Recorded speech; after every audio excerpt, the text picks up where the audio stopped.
ভূমিকম্পের কারণ। Tectonic plate. অনেক আগে পৃথিবীর সব স্থলভাগ একত্রে ছিল। পৃথিবীর উপরিভাগে কতগুলো অনমনীয় প্লেটের সমন্বয়ে গঠিত বলে ধীরে ধীরে তারা আলাদা হয়ে গেছে। এই প্লেটগুলোকেই বিজ্ঞানীরা বলেন টেকটনিক প্লেট। আমাদের ভূপৃষ্ঠে অনেকগুলো প্লেট এর সমন্বয়ে গঠিত। টেকটনিক প্লেটগুলো একে অপরের সঙ্গে পাশাপাশি লেগে থাকে। কোনো কারণে এগুলো নিজেদের মধ্যে সংঘর্ষ হলেই তৈরি হয় শক্তি। এই শক্তি সিসমিক তরঙ্গ আকারে ছড়িয়ে পড়ে। যদি তরঙ্গ শক্তিশালী হয় তাহলে সেটি পৃথিবীর উপরিতলে এসে পৌঁছায়, আর তখন যদি যথেষ্ট শক্তি থাকে তাহলে সেটা ভূত্বককে কাঁপিয়ে তোলে। এই কাঁপুনিই মূলত প্লেটগুলোর নিচেই থাকে ভূ অভ্যন্তরে সকল গলিত পদার্থ।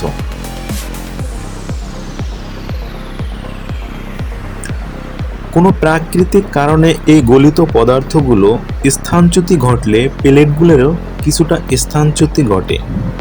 এ কারণে একটি প্লেটের কোনো অংশ অপর প্লেটের কোনো তলায় ঢুকে যায়, যার ফলে ভূমিতে কম্পন সৃষ্টি হয়, আর এই কম্পনই ভূমিকম্প রূপে আমাদের নিকট আবির্ভূত হয়।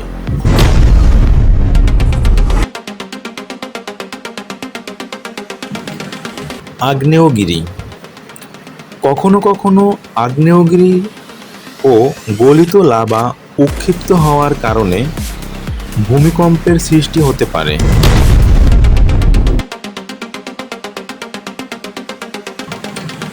শিলাচ্যুতি। পৃথিবীর অভ্যন্তরে শিলাচ্যুতি বা শিলাতে ভাঁজ সৃষ্টি হলে ভূত্বকের কোনো অংশের উপরে উত্থিত হয় বা নিচে বসে যায় এবং চ্যুতির সমতলে প্রবল সংঘর্ষ সৃষ্টি হয়েও ভূমিকম্প হয়।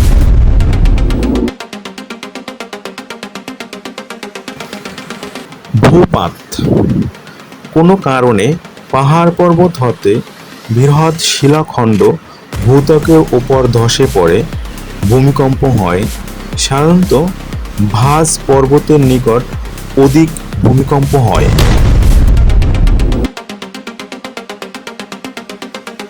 তাপ বিকিরণ। ভূত্বকে তাপ বিকিরণ করে সংকুচিত হয়ে পড়লে ফাটল ও ভাঁজের সৃষ্টি হয়, ভূমিকম্প হয়।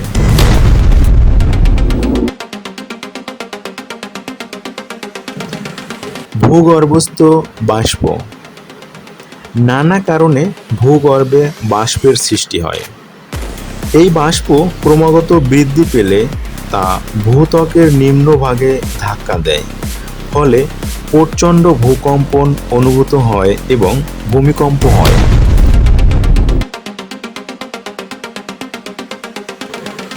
হিমবাহ।